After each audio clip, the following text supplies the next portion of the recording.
So let's put that estimated mortgage matrix into action.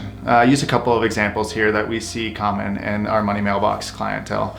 The first one being a single family home. This one you just want to think about where that price point is and can you afford it? It's basically, hey, I just want to make sure I can afford this monthly payment. I'm living in this home. I'm not looking to collect rent or have cash flow or anything like that. Just need to make the payment. That's that first single family example. All right, so in this next example, turnkey rental, this one's really important. The numbers really need to work on this. Think of turnkey. It's a turnkey because once you put that key in, you turn it, this thing's ready to go.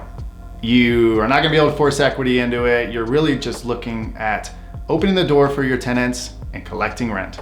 And you wanna make sure that that PITI is lower than the rent that you're collecting, because the goal here, right, is cash flow. You wanna make sure you're netting some positive there. And then the last one here is a fix and rent. So this one you're going into with the purchase price of it being a little lower because you know you're gonna put some money into it. You're probably gonna live in it. You're probably gonna paint it. You're gonna replace the roof maybe.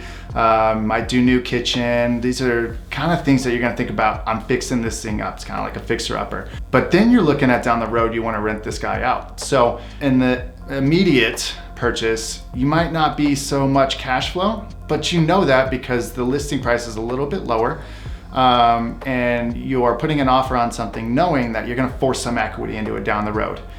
And from that, down the road, your mortgage stays the same, your equity is increased, and then you're providing a place for somebody to live that's much better than before. So with that, you can increase rent.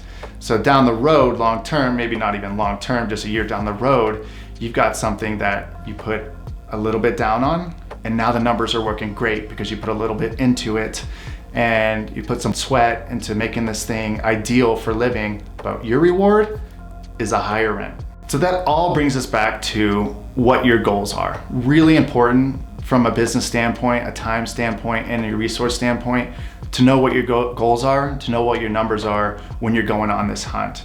So whether it's you want to stop paying rent, do you just want an affordable townhome or a single family? That's fine. Or do you want cash flow? You want to focus on that? Or are you okay with putting a little sweat equity into it, fixing it up, turning it around, and it being a little more long-term? Or, hey, I just want a home. I want a home and I want to stay there for 15 to 30 years. That's all. That's all I'm looking for here. You always want to keep in mind this estimated mortgage matrix.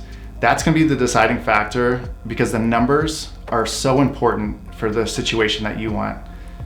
It takes the emotion out of the equation, which this is an emotional process. You're going to love what you see. You'll want to pounce on things. When you're being smart and you're being strategic and you're looking into finances, you've got to understand the numbers so that you're not putting yourself in a predicament down the road.